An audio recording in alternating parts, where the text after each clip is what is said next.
FM Radio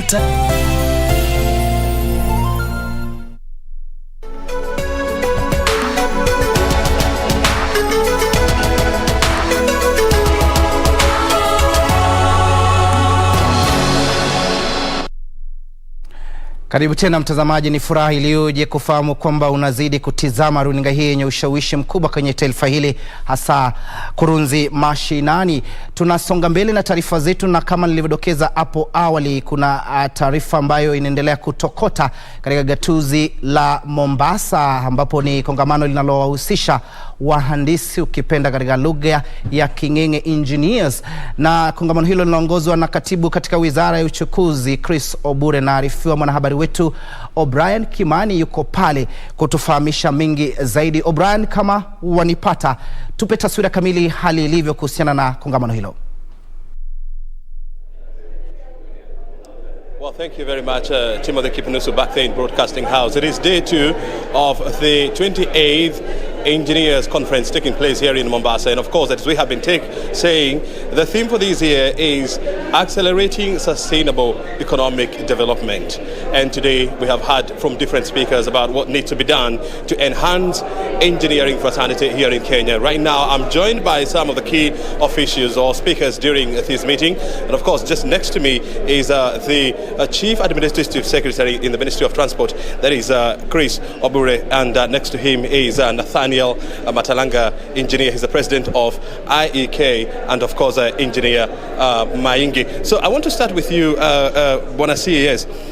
You have discussed, or you have highlighted some of the issues that the government is putting in place to help the engineering fraternity in this country to thrive. Would you repeat them kindly? Yes, we recognize the role that engineers play in infrastructure development. And we appreciate that infrastructure development is the driver to socio-economic development. And therefore, we as government, as a ministry, are committed to ensuring that we provide a climate, an environment in which the engineering profession can thrive, so that they can make more meaningful contribution to economic development. All the infrastructure we have developed in this country, talk about dams, water dams, we are talking about roads, we are talking about bridges, we are talking about airports, we are talking about irrigation schemes and all the rest of it.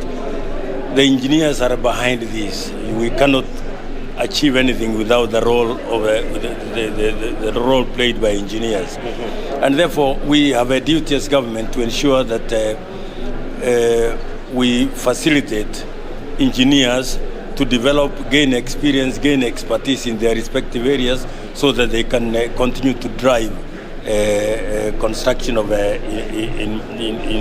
infrastructure for social development. Mm-hmm. One of the issues that has been raised by the president of IEK is, of course, the participation of local contractors in local publicly funded projects. And you lamented about the low number of local firms who are getting this contract. What do you feel should be done to remedy this situation? Thank you very much. We from the engineering fraternity are very excited today to have His Excellency the President, ably represented by the Chief Administration Secretary, Honorable Chris Obure, attend our conference. This is our 28th international conference, and the first the head of state has given come to attend. So we are very excited. Now, the issue of local content, it is very simple, and we as engineers will recommend that systems be put in place where we break down the size of the projects to manageable portions, so that our local contractors, our local engineers can manage to participate. When it is so huge, the requirements, we have not developed that capacity, and that's why the local contractor and the local engineer is losing out. There is also these huge infrastructure projects that are public-private partnerships.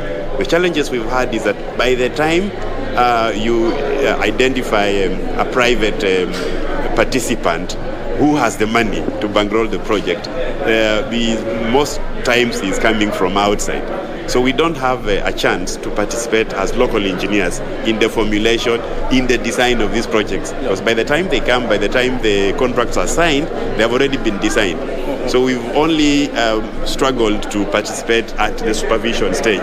But we will gain more exposure, transfer of technology, if our local engineers were also able to participate in the design and complete. The second thing which we are very excited, and His Excellency has given us direction, is the little problem we've been having with the accreditation of engineering programs in Kenya.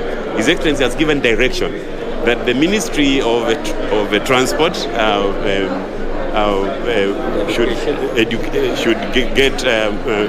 work together with the Ministry of Higher Education and the Engineers Board of Kenya to ensure that all engineering programs that are taking place in Kenya can be accredited, and then we move fast as a country towards the signing of the Washington Accord to enable our engineers to get international recognition and be able to get work outside the country. I want to hear from Engineer Maingi, and being one of the senior most engineers in Kenya, are you of the opinion that we have the required human capacity and core competencies in Kenya to deal with what we refer to as mega projects in this country? Thank you. I would say I'm lucky first to transgress through the engineering fraternity, being a member of the Learned Institution for Engineers, also being associated with the Engineers Board of Kenya, the regulator of the engineering profession and practice, and the engineer themselves, and also Kenya Broadcasting Corporation, who disseminate information to the public. One is an assurance that the Kenyan engineer, well-trained, well-grounded, and attained the level of professional engineer, is competent enough to partake and do competently any work, any type of engineering works in this, not just in this country, but in this world. What we need, perhaps, is to let the public know the need to use professional engineers and professional cadres in all that they do in terms of development of their projects and the cost savings that get in there. Because we do find that developers are normally at fault. They think they do not want to pay for professional advice, they want to pay for physical structures. And where they lose money is where professional advice and professional competence is not involved. So you as KBC, the media, advocate the need for professionalism. The costs from planning to completion of a project, the professional services will not cost more than 0.5% of the project costs, and it would save a lot, like we have seen in many. And also something else that has been highlighted is the fact that when you look at the number of qualified engineers in this country, you're talking about almost 20,000 vis-a-vis the number of registered engineers. You're talking about almost 3,000 something. So how do we encourage more qualified engineers to become members or registered engineers? Well, the Engineers Board of Kenya and the Institution of Engineers of Kenya has now sensitized engineers from pupillage, from the university to the practicing era to see the need for that competency. Again, it is by law that to practice engineering, you've got to be registered by the Engineers Board of Kenya. We are happy that the message is getting across, and now registration is not just something not planned. It is planned all the year round. We have the panels of the specialists meeting all the time, and the rate of registration or translation of engineers to professional engineers now is actually very high, and very soon we target to register more than 10,000 engineers, perhaps in the next few years to come. Yes. And in 1 minute before we wind up, it will be very fair just to also hear from the women's side. And we're joined by Kalien Bu Chedid. She's the president of FAO. Let's first of all hear from her. What do you make of this conference that brings together almost 3,000 engineers together? Okay. First of all, let me say that I am really delighted that the Institution of Engineers Kenya has been able to attract the highest level of government at this conference. This is so important. Engineers really are behind all the development agenda that we can think of, and therefore government must recognize this. We are talking about the registration of engineers here. You cannot run an economy without engineers, and those engineers must be regulated. You cannot leave the running, the implementation of engineering projects to people who have not been assessed by their peers. You must have competent practice, and therefore it's very important that engineering is regulated in every country, and this is one of the things that the Federation of African Engineering Organizations is really pushing. Very well, gentlemen. Oh, lastly, quickly, because we have to wind up. Lastly, you heard the president challenge the engineering fraternity. We want to increase the numbers of engineers.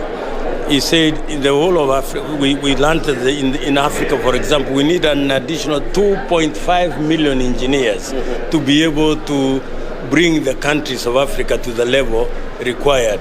In Kenya, professional engineers registered is a mere 2,500 at the moment. Yeah. We need these numbers increased, more especially the women engineers. We need more and more of them, and this is why the president is appealing even to students in primary schools and secondary schools to pay greater attention to subjects that will lead them to engineering profession. Thank you very much indeed. And of course, I'm very sure they have heard from you. Gentlemen and ladies, thank you very much indeed for your time. Well, you have heard it from the engineers. We are live from here from the coast, and of course, we'll be giving you daily updates on what is happening here. Timothy Kipnusu, back to you in Broadcasting House. Kontu mwanahabari mwenza Brian Kimani. Mtazamaji, huyo ni mwanahabari wetu ambaye anakujia moja kwa moja kutoka kwenye gatuzi la Mombasa kwenye kongamano linalowahusisha wadau katika sekta ya uhandisi, ambapo ni kongamano ambalo limewaleta pamoja zaidi ya wahandisi 3,000, na kama alivyodokeza mwenzangu Brian Kimani akimhusisha vile vile katibu mwandamizi katika Wizara ya Uchukuzi Chris Obure. Kwa bodi hiyo ya wahandisi inataraji kuweza kusajili wahandisi 10,000 kwa siku zijazo. Bila shaka taarifa hiyo kama alivyodokeza itakujia kwenye taarifa zetu za baadaye kwa ustaha na ufasaha. Turejee hapa studioni kama ndio mwanzo unafungulia runinga yako. Hii ni KBC Channel 1, runinga yenye ushawishi mkubwa, na hii ni Tamrini ya Channel 1, ambapo kwa sasa tunajitosa kwenye kitengo cha mahojiano.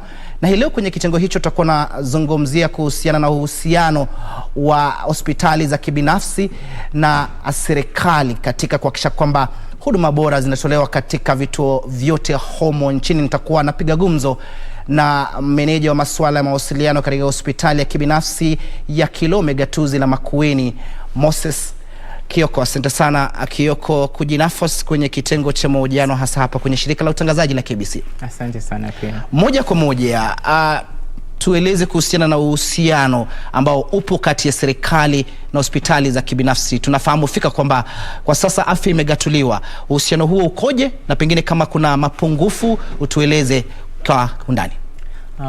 Kweli kabisa. Kuna ule uhusiano umeletwa kati ya hospitali za kibinafsi na za kiserikali pia. Hii ni kusema kuwa serikali inafanya kazi nzuri. Na kwanza hiyo ilitupa sisi kama zile hospitali za kibinafsi ziko pale mashinani zinaweza pia kushirikiana na serikali ile koku. Manake baada ya kila kazi pale chini itafikia ule mwananchi ako chini na bado mwenye ako juu.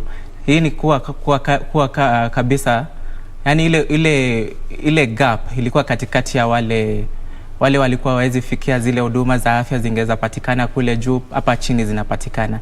Na hivi ni kwa kuwa kwa ule usawa uliletwa kule, kuna ile utapata pia serikali kama za chini ama zile za huko katikati utapata zinaweza fikia wale wananchi kwa njia za rahisi na kwa haraka. Ukiona kama vile pale Makueni utapata serikali kuu yani ile serikali ya ugatuzi iko pale inashirikiana na sisi watu wa hospitali za kibinafsi kama vile kutoa zile huduma ambazo haziwezi fikia wale mwananchi. Yani mahali mnaweza pata pale heli kuna hospitali lakini sawa unaweza patia nguvu ipe ile huduma wao wenyewe waezi toa. Na hiyo inaleta ushirikiano mzuri kabisa. Utaona kama vile kama mama alikuwa kujifungua na labda mambo imesuka imekuwa mahali huwezi fika, yani yule mama lazima apelekwe mahali ambapo anahitaji ile huduma ya theater. Na pale kuna hospitali ya kibinafsi wanakimbiza pale anasaidika. Tutakuwa tunazungumzia kuhusiana swala hilo la kina mama kujifungua na kumekuwa na kunyoshewa vidole vya lawama hasa kwenye hospitali za kibinafsi kuhusiana na masuala kadha kuhusiana na kina mama wanapokwenda kujifungua, masuala ya utepetevu na vile vile yamechipuza katika hospitali hizo za kibinafsi. Pengine zungumzia kwanza kuhusiana na Wizara ya Afya jinsi imeweza kuhusisha hospitali za kibinafsi kuhakikisha kwamba kuna vifaa vya kutosha, manake kumekuwa na changamoto ya kutokuwa na vifaa hasa katika hospitali za umma, lakini hospitali za kibinafsi kwa mtazamo wa wengi imekuwa mstari wa mbele kusaidia baadhi ya wale ambao pengine wanahitaji huduma za dharura. Hivi unavyoelewa ule pale katika ile hospitali ya kibinafsi huyu ni mtu anaekeza pesa zake pile. Si hata kama utapata huyo mtu mwenye hiyo hospitali labda ni daktari, akona ile ule wito wa kusaidia binadamu, akona ile wito wa kusaidia mama. Kwa hivyo kama ni mtu anataka atahakikisha kuwa kuna zile vifaa kabisa zenye zinahitajika. Kwa hivyo ataekeza kabisa, atahakikisha kuwa ameleta vile vifaa vinahitajika. Kama ni mama anayetaka hitaji huduma za kwenda theater, kama ni mtoto amezaliwa jafika, utapata kuna zile mikakati wameweka kabisa na mura za kusaidia wale wananchi. Ukilingana na vile hospitali za serikali, hatusemi ati ni mbaya vile. Unaweza pata unaenda unapata kuna kitu moja au nyingine inaweza kosa hapa na pale kuko. Ndio maana ile ushirikiano unakuja. Ndio maana tunasema kama si hospitali tunaishi kama ndugu kwa ndugu. Maana yake kitu inaweza tokea hapa, usisahau ule daktari, ule muuguzi walienda shule moja.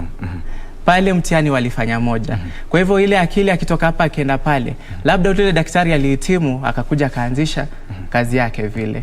Akakuwa wale wakurugenzi watatoka kule ndio bado watakuja kufanya hapa. Kwa hivyo wanasaidiana na kama ni vifaa atajua vile ziko pale zinaweza tajika wapi, kule nilikosa niacha niwekeze hapa. Ndio ule mtu akikosa kule anaweza pata. Bila shaka nafahamu fika kwamba kuna mpango ambao umekuepo hasa kwenye hospitali za kibinafsi kusaidia shule za upili kuhakikisha kwamba wanapata mahitaji ya kiafya. Pengine tueleze kwa ufasaha.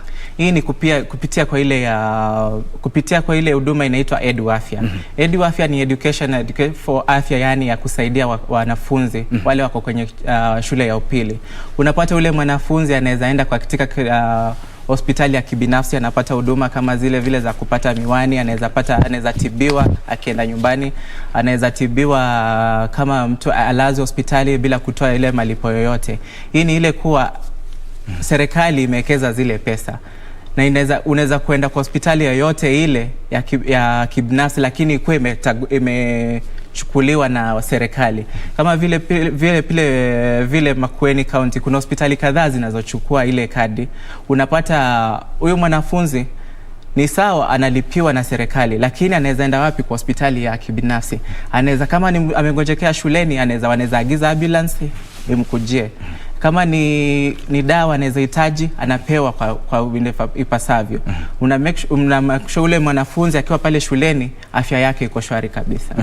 Pengine kuhusiana na masuala hilo tutakuwa tunaongea kwa ufasaha zaidi. Kwa sasa mtazamaji, tunaelekea moja kwa moja kwenye taarifa ambazo zinachipuza nyanjani. Naarifiwa kuna mkutano ambao unaendelea kwa sasa katika jumba la Chungwa, ukipenda Chungwa House, ambalo bila shaka linaendeshwa na kiongozi wa chama cha ODM Raila Odinga, na kwa sasa anazungumza. Hebu tupate usemi wake.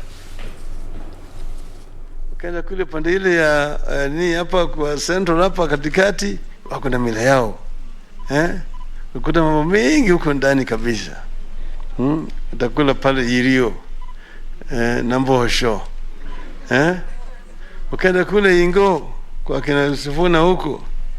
utakuta pale Ingoho, boso mwana Ingoho, kule fika huko Kisumu huko samaki utapata omena na kamungo na ngege, kadhalika sio? Ukienda pwani hiyo namna hiyo kila mahali katika Kenya yetu. Kwa hivyo sisi mpaka tujivunie utajiri wetu wa kimila na kitamaduni yetu na kilugha kama wa Kenya. So wewe unasema mimi najivunia kuwa Mkenya. So nimesikia sana yale maneno mmesema. Maneno muhimu, swala nyeti. Ongeje mambo ya elimu. Education. Elimu ndio kifunguo ya maendeleo kwa taifa. Ndio sababu najua wahenga walisema walipokutana huko New York wakaongea juu ya haki ya binadamu. Wakasema kuna haki 5 muhimu sana ya binadamu. The 5 fundamental human rights. Na kwanza, number 1 haki ya kuishi. The right to life. Pili ni haki ya kupata chakula. The right to food. 3 ni haki ya kuwa na malazi ya boma, nyumba. The right to shelter. 4 ni haki ya kupata elimu. The right to education. 5 right to good health. Haki ya afya sawa sawa. Hao ni muhimu sana kwa binadamu. Kwanza, kila maisha ni muhimu. Kwa sababu hakuna mtu yeyote ambaye amepewa fursa ya kujaribu kutoa maisha ya mtu yeyote. Ukiua mtu mwingine na wewe vile vile tutakuua. Wacha huyo mtu hata kama wewe umtaki, wacha yeye akae pale tu. Wacha na yeye. Ana haki. Hiyo ni haki ambayo Mungu ndiye ameweka yeye, amepatia yeye, si wewe.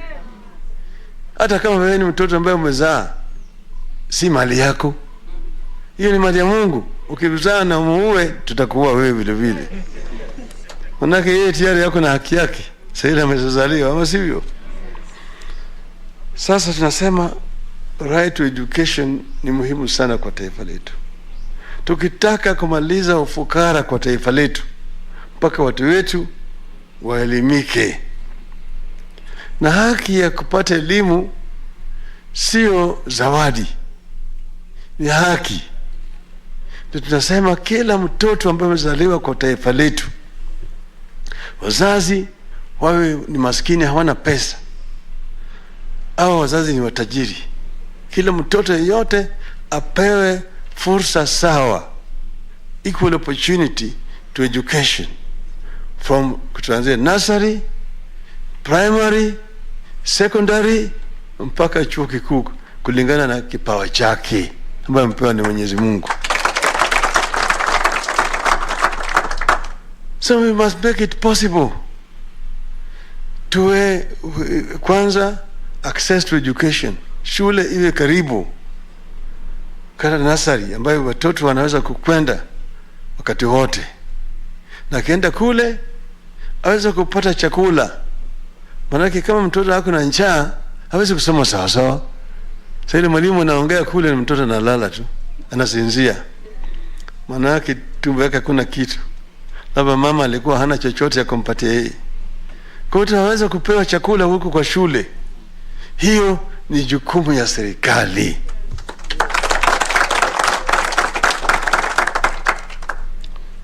Alafu wakisha fata mafunzo hiyo, yeye sasa ni mtu ambaye mwingine ameenda mpaka darasa ya 12, amemaliza, iko mahali ambapo anaweza kwenda kufuata mafunzo kama TVET.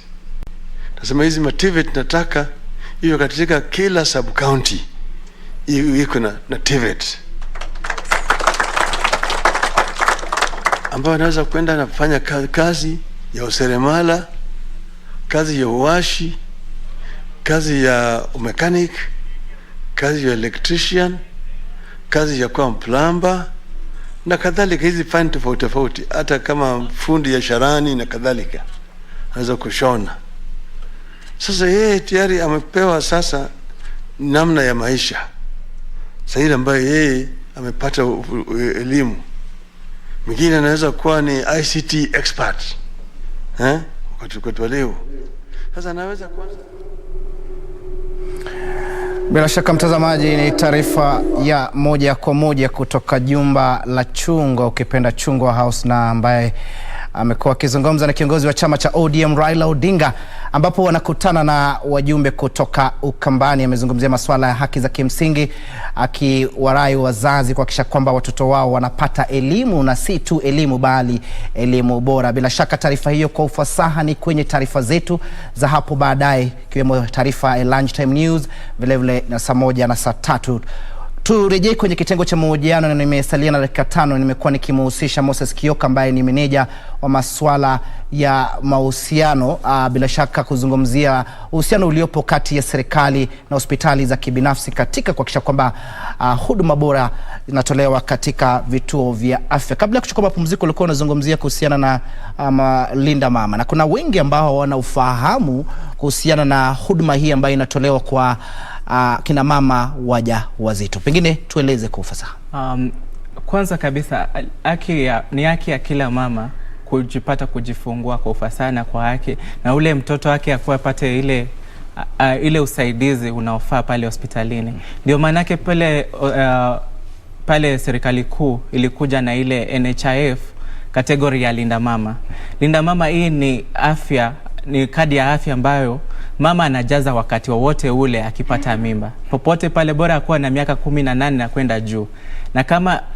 Na kama kuna ile kitambulisho ile yake, ile national ID, anaweza jaza Linda Mama. Kuna malipo yoyote ile inatolewa, lakini atakwenda kwa zile hospitali zimetaguliwa. Katika kila ile serikali ya ugatuzi kuna zile hospitali zilichaguliwa, na ndio maana tulikuwa tunaona kabisa serikali ifanye juhudi ya kueleza hawa kina mama.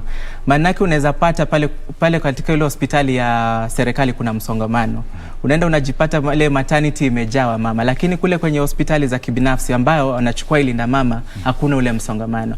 Hivi wote tunaweza toa huduma kwa sawa. Unaweza pata tunaweza saidia mama kiwango hiki, kuna wale wa mama wengine pia anaweza saidika kwa haraka na njia ipasawa. Ndio maana ile kadi kakuja. Utapata mama anaweza kwenda aende kujifungua. Akijifungua ataweza kusimamiwa malipo yake ya kitanda, malipo yake ya kujifungua pia.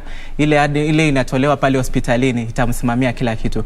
Kama ni mama anaweza hitaji upasuaji pia, inaweza tolewa kutumia ile kadi ya Linda Mama pia. Na hiyo yani ina ile limitation.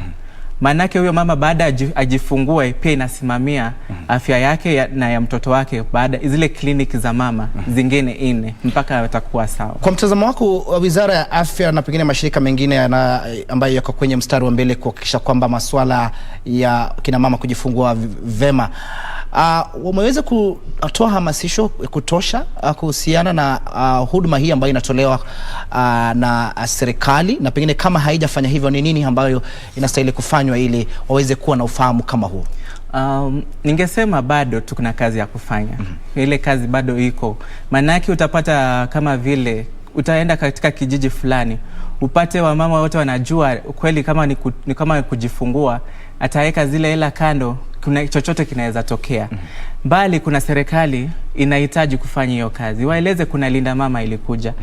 Twende pale mashinani kwa kila kijiji. Tunaweza hata kunaona kama ule wakati tunaendeleza hizi mambo za kama vile kuzuia sijui malaria, kuzuia nini. Enda pia ueleze mama kuna hitaji ya kuwa na kadi ya huduma ya afya ambayo inatolewa na serikali kwa bure.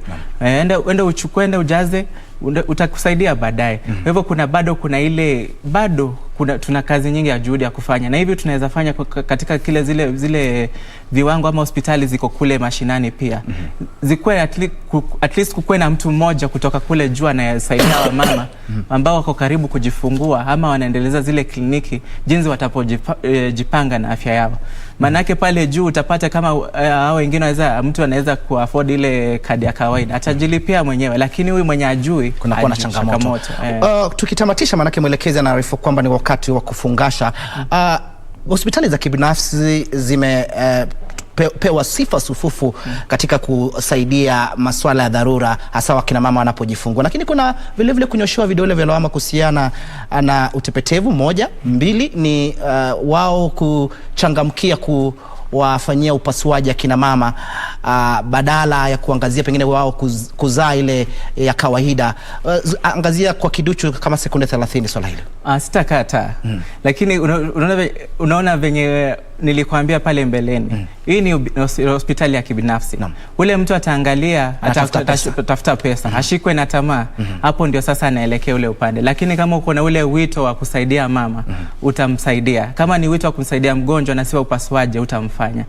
Kumbuka baadaye huyo anaweza kuwa ni ndugu ama rafiki yako. Kwa hivyo baada ya hiyo yote ni tamaa tunaweza sema. Na kwa hivyo unaona kwamba lazima Wizara ya Afya iweze kudhibiti hali kuhusiana na swala hili, ili kwamba iwapo mhudumu wa afya yeyote ambaye anamsaidia mama mjamzito kujifungua na amechangamkia upasuaji, ile hali mama huyu anaweza kujifungua salama bila upasuaji, sheria iweze kukazwa pale. Sheria itakazwa na inaendelea kukazwa. Maana yake ndio unaona kama kile hospitali kila baada ya miaka 5 kuna ile renew ile license.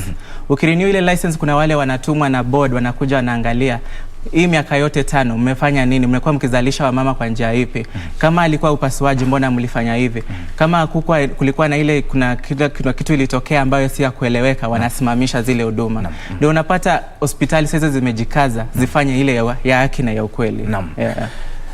Asante sana Moses Kioko kwa muda wako. Mtazamaji, nimekuwa nikizungumza na meneja wa masuala ya uhusiano katika hospitali ya kibinafsi level 4 Kilome kwenye gatuzi la Makueni, Moses Kioko, kuzungumzia kuhusiana na masuala ya afya, na arifiwa muda wangu ushatamatika. Asante sana kwa kuchukua muda wako maksusi kutizama Kurunzi Mashinani. Hali kadhalika Tamrini, nimekuwa nahodha wako Timothy Kipnusu. Kwa sasa na helekeza taarifa au jukwaa kwa wenzetu katika lugha ya King'eng'e, ambapo wanajitayarisha kukuletea taarifa ambazo zimechipuza kwenye lunch time news. Tukutane wakati mwingine panapo majaliwa yake Mwenyezi Mungu. Nilikuwa nakuletea taarifa hizi kwa niaba ya mwenzangu Gladys Mungail. Adhuhuri angavu. Kwaheri.